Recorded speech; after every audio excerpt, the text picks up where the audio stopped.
Whenever you're dealing with an apologist for Islam, or even a Muslim, and you bring up jihad, almost immediately they kick back to you, well, what about those terrible Crusades? Why, they're the moral justification for jihad. I mean, we're just as bad as they are, so let's not talk about jihad, okay? Let's talk about the Crusades. Well, what I would like to talk about here are facts. And it turns out I sat down and put together some work, and I created a database of some 548 battles that Islam fought, jihad battles against classical civilization. And these aren't even all the battles. It really doesn't say much about Africa and India, Afghanistan and all that. It's primarily the battles against the classical civilization of Rome and Greece. So, 548 battles is a lot, and it's too much to even comprehend. So I created something which I call a dynamic battle map, in which you have a display of the Mediterranean, and a white dot means that this 20-year period, that's a new battle. So every time the screen changes, it's 20-year period. The colors white turn to red, and so you can see a history. This may seem a little confusing, but I think when you see it, you'll know exactly what I mean. And here it starts. Islam burst out of the Arabian Peninsula and immediately starts attacking the Middle East. And notice that it doesn't take long until they're crossing the Mediterranean and attacking southern France and Spain. Notice something here. Most people think of Islam, they think of Arabs, they think of desert, and yet here we see that Islam is projecting power throughout the Mediterranean. Notice how the little islands of the Mediterranean are getting hammered. The navy of Islam would attack coastal towns, kill, rob, rape, and then take slaves. So this whole battle map, as it unfolds, you're seeing slaves being taken. Over 1 million slaves were taken out of Europe into the Islamic world. That's something you don't think about much, but it's absolutely true.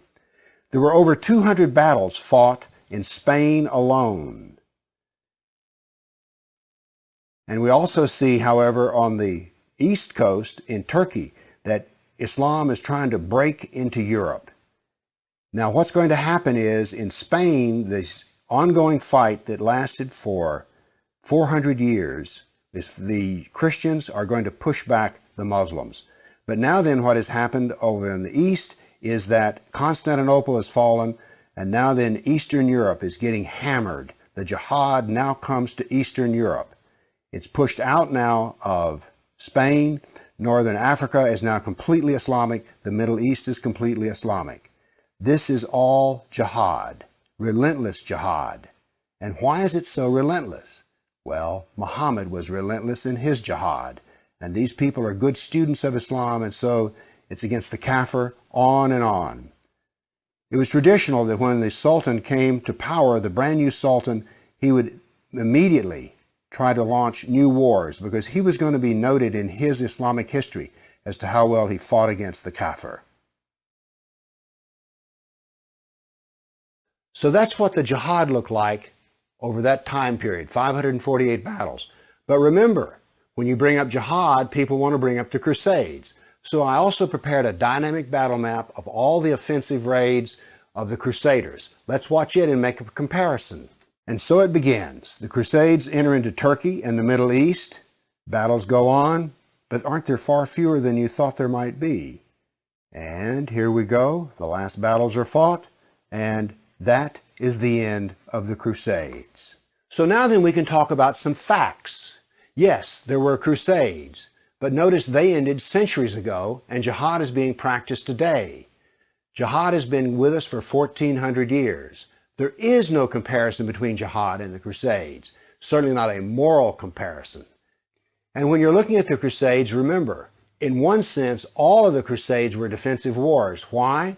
Well, as we saw in the first jihad map, it was Islam that came out of Arabia and conquered the Middle East, a Christian Middle East. And so the Crusaders were trying to free their Christian brothers and sisters from jihad. So there's no moral comparison at all. The motivation of the Crusaders was to free Christians. The purpose of jihad is to enslave the kafir. So the next time you hear somebody talk about, oh, those dreadful Crusades, you've seen some facts about the matter. Why don't you pipe up and tell them you know, you don't really know the matter?